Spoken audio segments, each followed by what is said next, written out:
आसाराम बापू जी को किया गया। मैं गया, उनसे जेल में जाकर के मिला और हमारे साथ संतों की पूरी प्रतिनिधि मंडल थी और निश्चित रूप से हम अंतिम तक उनके साथ खड़े रहेंगे। वो संत है और किसी भी संतों पे होता है तो हम लोग जाते हैं, चाहे सारे में राम उसमें भी हम राष्ट्रपति से जाके मिले कि उनका फर्जी केस, स्वामी जी सजा मिल जाएगी तभी खड़े रहेंगे जी, सजा मिल जाएगी अदालत से तभी खड़े रहेंगे। तो सजा तो मिलेगी अभी तो, अरे अभी आप ये निर्णय नहीं ले सकते ना कि सजा मिलेगी तो देखा जाएगा बाद में। लेकिन इसका मतलब थोड़ी कि हम छोड़ दें और बोल दें कि अभी अपराधी। मैं आपसे एक सवाल पूछ रहा हूं कि अगर सजा मिल गई अदालत से तभी आप उनके साथ खड़े रहेंगे? नहीं, क्या अगर जो सजा, हेलो, हाँ बोलिए बोलिए। नहीं, बिल्कुल हम तो उनके साथ दे रहे हैं और साथ है और अंतिम तक, जहां तक उन्होंने, जैसे हमसे जेल में भी बात हुई और बापू ने कहा कि हम एकदम निर्दोष हैं और पूरी तरह वो हमारी पोती के समान थी बच्ची, लेकिन रोज नए जो निकल के आ रहे हैं। अभी देखिए, मैं चाहता हूं कि आप अभी आप नहीं, आनंद जी एक बात सुन लीजिए। एक व्यक्ति ने आरोप लगाया उनपे कि जी वहां पे आरोप अपनी जगह है, जांच जारी है, तफ्तीश जारी है, तहकीकात जारी है, लेकिन अगर सजा मिल जाती है आप तभी उनके साथ खड़े रहेंगे? आप ये बताइए मुझे। वहां की माननीय कोर्ट ने भी वहां पे निर्णय दिया कि जी उसकी जांच की जाए। फिर उसके बाद जिसने आरोप लगाया था उसने किसी को फोन करके बोला कि जी आप वहां के किसी लड़के को लाश वहां पे गाड़ दो, हड्डी कहीं से गाड़ दो और हमको बता दो। बात कहीं से कहीं ले जा रहा है, सीधा सा सवाल आपसे पूछ रहा हूं। स्वामी चक्रपाणी, एक लाइन में सीधा सा सवाल है, मैं चाहता हूं आप इसका बिल्कुल छोटा सा जवाब दीजिए। अगर आसाराम को, नारायण साईं को सजा मिल जाती है तभी उनके साथ खड़े रहेंगे आप? देखिए, सजा अगर मिलती है तो कानून उनको जो है सजा देगा। हम सजा देने वाले कौन है? अरे तो आप उनके साथ खड़े रहेंगे नहीं रहेंगे? कानून सजा देगा ही तो हम सजा से थोड़े हटाएंगे। भाई देखो, जो अपराध करेगा वो तो अपराध की सजा भुगतेगा। आप जवाब नहीं देना चाहते, ऐसा लग रहा है सजा मिल जाएगी तब भी उसके बाद आप उनके साथ खड़े रहेंगे। अखिलेश तिवारी जी, कौन लोग हो सकते हैं इसके पीछे फिर? जी, निश्चित तौर से अखिलेश जी, मैं तो ये कहूंगा कि वो आसाराम बापू या उनका परिवार का समर्थक या हितचिंतक नहीं हो सकता है। क्योंकि इस प्रकार से, और रही बात, वह व्यक्ति दोषी है तो पुलिस हमारे देश की शान है। अखिलेश जी, जो आसाराम का दुश्मन है वो तो चाहेगा कि जांच को, लोग धमकी देने वाले लोग, जांच को क्यों प्रभावित करना चाहेगा? क्यों धमकी देगा पुलिस वालों को? मैं कहा, आनंद जी आप समझिए ना कि उनका शुभचिंतक तो हो नहीं सकता है जिसका संपूर्ण परिवार आज पुलिस के संरक्षण में है, इंक्वायरी में है। नहीं, नारायण साईं नहीं है, संपूर्ण परिवार कैसे कह रहे हैं? पुलिस वाले को नारायण साईं तो फरार हैं, उनका कह दे रहे हैं आप? जी हाँ, अखिलेश जी तो उनको आज नहीं तो कल तो आना पड़ेगा ना, अभी छूट तो नहीं सकते, उनको ही सत्यापित और उनको ही अग्नि परीक्षा देना है। तो मेरे कहने का मतलब ये है कि जो भी व्यक्ति हो, पुलिस को धमकी देना बहुत संज्ञान विषय है। निश्चित तौर से जांच करके उनको कड़ी से कड़ी सजा देने का काम कानून को तत्काल करना चाहिए। हम लोग आसाराम बापू के विचारों से और उनके हिंदुत्व की जो संरक्षणा के लिए उनका कार्यक्रम था उसके समर्थन। ठीक है, तो एक चीज बताइए अखिलेश तिवारी जी, मुझे एक सवाल का जवाब दीजिए। स्वामी चक्रपाणी से मैं वही सवाल पूछ रहा था। अखिलेश जी, ब्रेक के पहले स्वामी चक्रपाणी से मैं पूछ रहा था कि अगर अदालत से आसाराम को सजा मिल जाती है, नारायण साईं को सजा मिल जाती है, तो क्या तब भी उनके साथ आप खड़े रहेंगे? वो स्पष्ट तौर पर कुछ भी नहीं कह रहे हैं, यही सवाल आपसे है मेरा। मैं परम आदरणीय स्वामी चक्रपाणी जी ने कहा, लेकिन भावार्थ आप नहीं समझ पाए। मेरा सवाल आपसे, अदालत फिर से सजा दे देगा आपसे, आप उनके साथ खड़े रहेंगे आसाराम के साथ अगर उन्हें सजा मिल जाएगी तभी? निश्चित तौर से देखिए, अगर दोषी अदालत का मतलब आपको यकीन नहीं है कानून व्यवस्था में? अगर आप तो वो लड़की भी हमारे देश की बहन बेटी है। अखिलेश जी, निश्चित तौर से कोई नहीं खड़ा रहेगा। अच्छा, कोई भी भारत का कोई भी व्यक्ति नहीं खड़ा रहेगा। वो बेटी भी हमारे देश की बहन बेटी। तो स्वामी चक्रपाणी सुना आपने, आप ही के साथी हैं अखिलेश तिवारी, वो कह रहे हैं कि अदालत से सजा मिलेगी तो कोई नहीं खड़ा रहेगा आसाराम के साथ। आप भी क्यों नहीं साहब को इसी बात फिर स्वीकार कर ले रहे हैं? भाई वो कह तो दिए, आप तो पहले ही जजमेंट कर रहे हैं।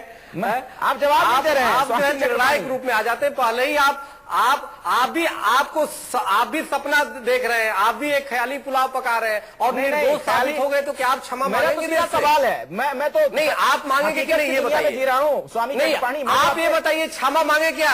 आप ये बताइए जितना आपने उनके बारे में दिखाया क्या क्षमा मांगेंगे? अगर आसाराम को सजा मिल जाती है तब जरूर मैं बता रहा हूँ, आप क्षमा मांगेंगे? बिल्कुल अगर वो बिल्कुल ससम्मान अदालत से बरी कर दिए जाते हैं तो जिसने भी उनके खिलाफ गलत बोला है वो क्षमा मांगेगा, वो माफी मांगेगा। मुझे आप ये जवाब दीजिए कि अगर उनको सजा मिल गई तब भी आप उनको बिल्कुल बिल्कुल नहीं रहेंगे। चलिए ठीक है, एक ब्रेक के लिए हम रुक रहे हैं, वापस लौटेंगे तो बात करेंगे आखिर नारायण साईं अब तक क्यों फरार हैं। चूंकि जानकारी जो मिल रही है 9 राज्यों में उनकी तलाश हो रही है और आखिरी जानकारी के मुताबिक फिलहाल क्लीन शेव है नारायण साईं।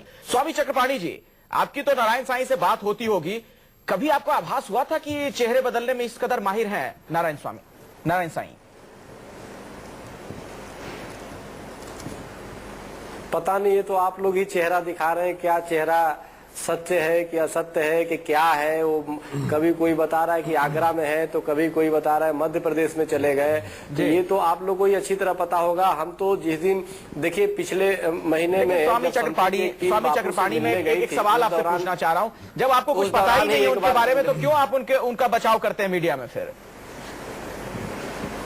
नहीं, तब आप पहली बात एक तो होमवर्क आप करते नहीं, हम उनके बचाव में नहीं, हम तो जवाब नहीं दे रहे हैं। बापू ने जो कार्य किया है हर चीज हमें ही पता है, तो जवाब देने की मीडिया में आते हैं। अरे सुनिए ना, बापू ने जो लाखों लोगों के और लाखों करोड़ों लोगों के जीवन में अध्यात्म का वो किया है, उसके हम समर्थक है। जिन्होंने करोड़ों लोगों को हरिओम का जाप करवाया है, करोड़ों। लेकिन अब कौन सा जाप लोग कर रहे हैं? पहले तो हरिओम का लोगों ने जाप किया, लेकिन अब ये जो चरित्र सामने आ गया आसाराम का आरोपों के मुताबिक, अब कौन सा जाप लोग कर रहे होंगे? नहीं, ये तो आरोप लग रहा है ना, अभी सिद्ध नहीं, आप आरोप बता रहे हैं। अभी आपके ही चैनल में मैं एक बारी को जो अखिलेश तिवारी जी है, 2 मिनट अजय जी जी हम ये बताना चाहते हैं कि मेरठ में आपने आपके चैनल नहीं दिखाया कि मेरठ का परिवार गायब हो गया और बाद में वही अभिभावक आता है या बोला कि हमें धमकी दी गई इसलिए मैं चला गया वैष्णो देवी। ये पेपर की कटिंग है हमारे पास। तो एक एक चीज उसने पेपर में आके इंटरव्यू दिया कि हमारा तो ये रिसर्च स्वामी चक्रपाणी, ये रिसर्च नारायण साईं को लेकर क्यों नहीं आपके पास? क्यों नहीं आपके पास नारायण साईं और आसाराम को लेकर इतनी जानकारियां हैं? आपको चाहिए था कि खुद ही बता दें। इतनी जो चर्चाएं हो रही हैं अफवाहों पर, हो सकता है विराम लग जाए अगर आप इसको अफवाह मान रहे हैं तो। देखिए ये तो पेपर में आ रहा है, ये तो पेपर में आ रहा है, ये तो पूरी दुनिया के इसने प्रेस में दिया, इसने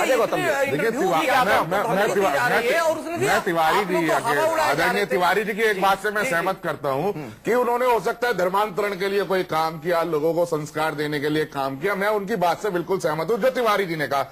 लेकिन अगर आप अच्छाई का काम करते हैं तो इस अच्छाई के काम में आपको गारंटी या अधिकार मिल जाता है कुछ गुनाह करने के लिए? आपको क्या अधिकार मिल जाता है जमीनें घेरने के लिए? आपको क्या अधिकार मिल जाता है कि लोगों की संपत्ति पे कब्जा करने के लिए, लोगों पे गोली चलवाने के लिए? अच्छाई का जो काम है वो अलग चीज है, लेकिन वो आपको गारंटी नहीं दे देता इस संविधान। आप लोगों को अगर हरिओम का जाप सिखा रहे हो तो आप लोगों की जमीन पे कब्जा भी कर सकते हो। और ये सारे आरोप मेरे लगाए हुए नहीं है, मीडिया के लगाए हुए नहीं है, ये सारे चाहे जामनगर की बात हो, सूरत की हो, अहमदाबाद की हो, ये सारे वो आरोप है जो वहां के राज्य ने, वहां के प्रशासन ने लगाए हैं, वहां की न्यायपालिका में ने लगाए हैं। अगर ये आरोप मेरे होते तो मैं कहता मैं किसी भी निस्वार्थ के कारण उन पर आरोप लगा रहा हूं। मैं तो सिर्फ जो आरोप प्रशासन ने, पुलिस ने उनके खिलाफ लगाए हैं, ये वो आरोप है। हम दो चीजों को एक साथ कैसे जस्टिफाई कर सकते हैं? हम एक तरफ तो कह रहे हैं कि आपने हरिओम का जाप करना सिखाया, लेकिन दूसरी तरफ आपने क्या जो हरिओम का जाप करता है क्या वो 700 करोड़ का लैंड ग्रैब का ऑफेंस करता है? क्या वो आईटीडी, क्या सुप्रीम कोर्ट के कानून की अवहेलना करता है? ये दोहरे चरित्र को हम एक साथ कैसे जस्टिफाई? क्या महिलाओं के साथ एकांतवास करता है? बड़ा सवाल तो ये भी है। मैं जहां उन्होंने अच्छे काम किए वहां हम उनके साथ खड़े हैं, लेकिन जहां वो गारंटी नहीं है कि आपको अधिकार दे दिया जाए कि आप मेडिकल रेमेडीज के नाम पे एकांतवास में, एकांत कुटिया में शोषण करे, जमीनें घेरे, कब्जा करे, अखिलेश तिवारी जवाब दे रहे हैं। अखिलेश तिवारी, आदरणीय गौतम जी, हम लोगों का शुरू से आप वक्तव्य देख लीजिए, परम आदरणीय स्वामी चक्रपाणी जी का भी स्टेटमेंट देख लीजिए। हम लोग हिंदुत्व मुद्दे पर ही समर्थन दिए हैं और कोई इससे कोई मतलब नहीं है कि किसी शख्स का चरित्र क्या है, क्या आरोप लग रहे हैं, सिर्फ ये महत्वपूर्ण है आपके लिए। ये कौन से हिंदुत्व का आरोप लगाने से? अखिलेश जी मेरी बात सुनिए, इतना आसान नहीं है हिंदुत्व शब्द की व्याख्या को का भी चित्रण कर लीजिए। जितने आरोप लगे हैं अखिलेश जी, जितने तीनों बहनों को छोड़ दीजिए, क्योंकि महिलाओं पर हम टिप्पणी नहीं करना चाहते, अदालत में विषय है।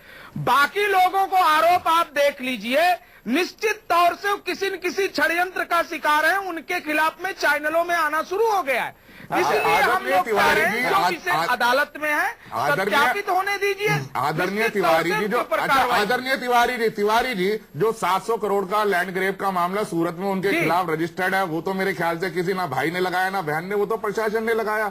और जो 16 केसेस जो एक आरटीआई का जवाब है फ्रॉड के उनके खिलाफ अहमदाबाद में चल रहे हैं, वो भी किसी ना भाई ने लगाया ना बहन ने लगाया, वो भी प्रशासन ने लगाया। तो मैं एक सिर्फ मेरा छोटा सा आपसे ये प्रश्न था कि अगर उन्होंने अच्छे काम किए, वो अच्छाई की जगह वहां लोग समाज मानता है, लेकिन उसको गारंटी तो नहीं दी जाती ना संविधान में। हमारे साथ के मनन जुड़ गए हैं, हमारे साथ के मनन साहब जुड़ गए हैं। अखिलेश जी मैं आपके पास आऊंगा, जवाब आप दीजिएगा। मनन साहब वरिष्ठ वकील भी हैं, इस मामले की पैरवी भी कर रहे हैं।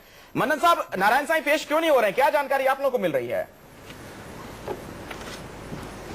आपके पता है कि उनकी एंटीसिपेटरी बेल अभी पेंडिंग पड़ी है जी, और एंटीसिपेटरी बेल जो भी डिसीजन होगा उसको मान्य होगा। अगर एंटीसिपेटरी बेल में उनको बेल ग्रांट हो जाती है तो उनको पेश होने की जरूरत नहीं पड़ेगी।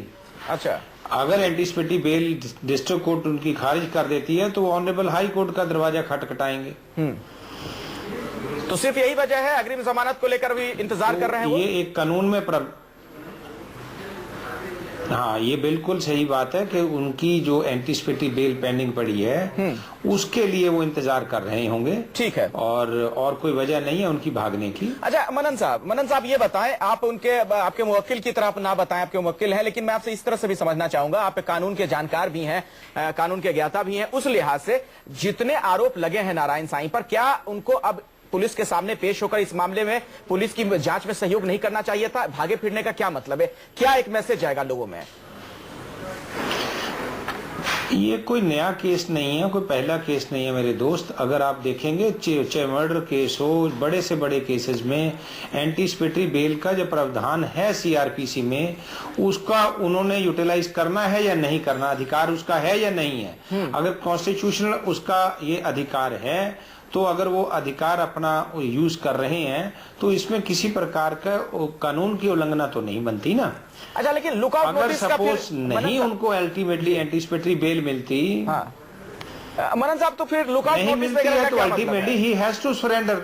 जी, लुकआउट नोटिस तो इसलिए दिया जाता है ताकि कोई आदमी विदेश ना भाग जाए।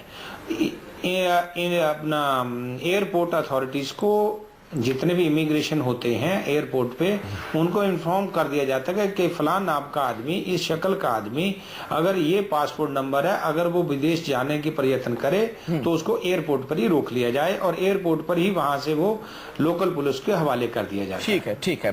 बरनाली बसक जी, आप भी एडवोकेट हैं, आपसे मैं समझना चाहूंगा, जिस तरह से नारायण साईं को लेकर खबरें आ रही हैं कि भागे फिर रहे हैं, पुलिस के सामने पेश नहीं हो रहे हैं, तो क्या उनके खिलाफ जो केस है वो इससे कमजोर और नहीं पड़ेगा उनका केस? क्यों आखिर पुलिस से भागे फिर? अगर पाक साफ है, देखा जाए तो मतलब he is proving his own guilt. अगर जो गिल्टी होता है वो ही भागता फिरता है। लेकिन अभी मैं मिस्टर मनन को सुन रही थी, वो बोल रहे थे कि एंटीसिपेटरी बेल के लिए वो वेट कर रहे हैं, इसलिए वो भाग रहे हैं। I really don't agree with that. अगर मतलब उनके against non bailable warrants issue हुए हैं तो वो अभी तक गिरफ्तार क्यों नहीं हो रहे हैं? एंड एंटीसिपेटरी बेल अपनी जगह पे है, अगर वो जब मतलब मिलेगी नहीं मिलेगी, बट वो अरेस्ट क्यों नहीं हो रहे अब तक? I mean that is the question. Manan साहब, अब इनका अपना अधिकार है, मेरे से सहमत हो या ना हो, ये अगर कानूनदाता हैं तो इनका अधिकार है ये इस बात का। अगर इनका कोई भी मुवक्किल होगा, इनसे मैं पूछना चाहूंगा, अगर आपके मुवक्किल की एंटीसिपेटरी बेल पेंडिंग हो, आप उसको सरेंडर कर देंगे?